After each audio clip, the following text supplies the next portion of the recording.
de Montbui per la lectura d'aquests textos i els músics de l'actuació. Molt bé, crec que ens hem quedat tots molt sorpresos, fantàstic, felicitats, tenim futur, jo crec, el present ja el tenim, però tenim molt futur.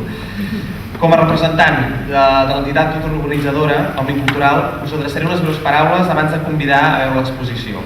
Diré 7 coses, només 7, per explicar què és això de lluites compartides, qui ho ha fet possible i per què hem triat una lluita de Montbui. En primer lloc, gràcies, van ser moltíssimes les persones que van participar en la lluita de l'Associació de Veïns La Convivència de Montbui. De totes les persones que hi van participar, hem demanat a 6 persones que ens expliquin la seva implicació en la lluita. Gràcies de tot cor a les 6 persones que heu fet possible aquesta exposició: Alfredo Vázquez, Maribel Noguer, Antonio Vera, Luisa Bravo, Antonio Aguayo, Alfonso Santiesteban, us acompanyeu tots aquí. Heu fet una gran feina per la memòria històrica. Plegats hem recuperat la lluita de l'Associació de Veïns de la Convivència de Montbui. Ha estat un plaer col·laborar amb vosaltres.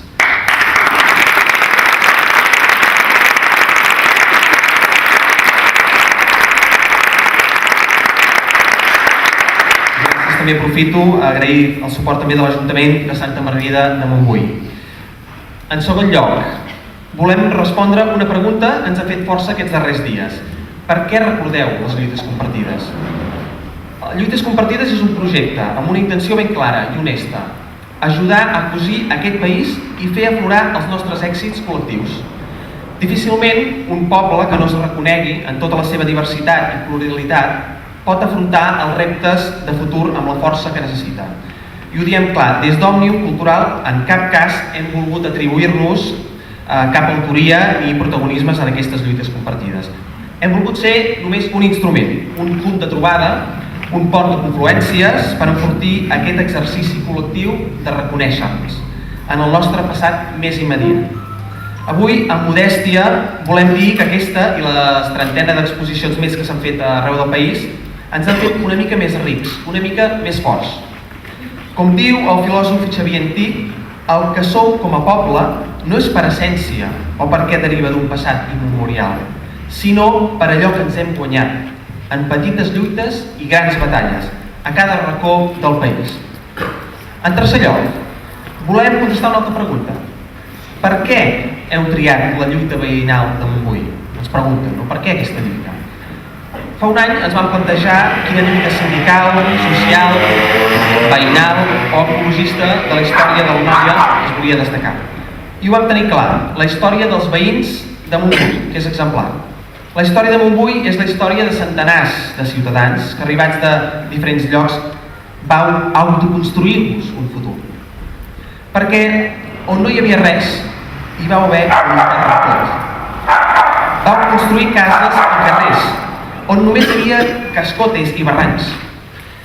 Vau lluitar perquè l'aigua arribés a les cases més altes del barri. Vau tallar el pont per tenir un ambulatori propi. Vau plantar cara a la Guàrdia Civil per tenir llars d'infants i escoles on educar els infants mentre treballàveu a tallers i fàbriques. Foren moltes les lluites, de centenars de persones de tot un poble unit, alegre i combatiu, que van lluitar per coses imprescindibles quan semblaven impossibles. I per això volíem recordar la lluita de l'Associació de Veïns La Convivència de Montbui, perquè sou l'exemple de qui, si no es lluita, res no s'aconsegueix. En quart lloc, volem reivindicar una vegada més la diversitat com una font de riquesa. Fa anys, des d'Òmnium a Noia, vam impulsar una campanya que amb el títol Tots som de casa reivindicava que aquest país és un país d'acollida. Aquest poble no seria el mateix sense l'aportació de tota la gent que ha arribat aquí. Podem anar molt lluny, des dels mateixos grecs i romans fins a les onades migratòries que han hagut al llarg dels segles, als anys 50-60, els darrers anys.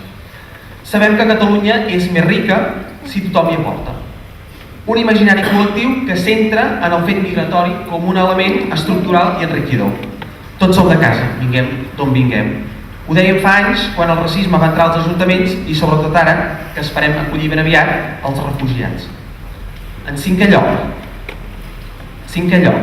volem que l'exposició serveixi perquè mirant el passat ens fem preguntes sobre el present i el futur. I també volem fer crítica i autocrítica perquè en alguns moments de la història s'hauria pogut fer més per la cohesió social. I ho pensem quan l'Antonio Aguayo explica en un dels vídeos que baixaven a Igualada amb bosses a les sabates perquè no es veiés que venien del bar. Les barreres físiques o mentals sempre diuen molt més del qui les posa, posant etiquetes a la gent del bar, es diu, de qui el rep. Aprenguem dels errors del passat, doncs. Reteixim la conca d'Òdena i la comarca, enterrem els prejudicis i fem-ho plegats, amb un objectiu comú. Com llavors, com ara, tornem a lluitar pels drets bàsics, per tenir les millors places i parcs, les millors sanitats i també llars d'infants i escoles de qualitat arreu dels municipis. En sisè lloc, ja vaig anem acabant, aquesta lluita compartida de Montbui no és l'única que hem reconegut que s'ha treballat des d'Òmnium. S'han commemorat els 40 anys de l'Assemblea de Catalunya, s'han homenatjat les lluites per un barri digne al Vallès dels anys 70, el moviment veïnal que va segrestar autobusos al Pomar de Badalona o les lluites ecologistes de la Garrotxa. De les més de 40 lluites que hem compartit, permeteu-nos que destaquem una, que és la de la lluita dels pares i mares de Santa Coloma de Gramenet, que van impulsar la immersió lingüística pilar del model de l'escola catalana. En aquest país no ens ha estat regalat res, perquè ens hem asfaltat els carrers i enlluernat les places i totes elles han estat conquestes col·lectives. En setè i darrer lloc, aquest és un acte de memòria, de mirar el passat, per seguidament mirar el futur. Perquè encara tenim reptes, com la plena igualtat de gènere, el ple reconeixement de l'opció sexual de cadascú o de la plena inclusió de les persones amb discapacitats. Avui aprenem de les grans mobilitzacions sobiranistes al costat de l'ANC, de l'esperit del Sí se puede de la PA o de la reivindicació de l'acollida dels refugiats. Amb les lluites compartides som fidels a Montserrat Roig. Si hi ha un acte d'amor, aquest és la memòria. Aquest projecte és un acte d'amor sincer i col·lectiu. Aquest és un projecte de reconeixement dels milers de lluitadors i lluitadores anònimes que en temps molt més difícils mai vau defallir a les persones que mai defalleixen. Avui més que mai, i com ens recorda sempre Candel, tots i totes fem un sol poble i nosaltres hi afegim, no ens deixarem ningú pel camí. Gràcies per tot i per tant i a gaudir d'aquesta fantàstica exposició. Moltes gràcies.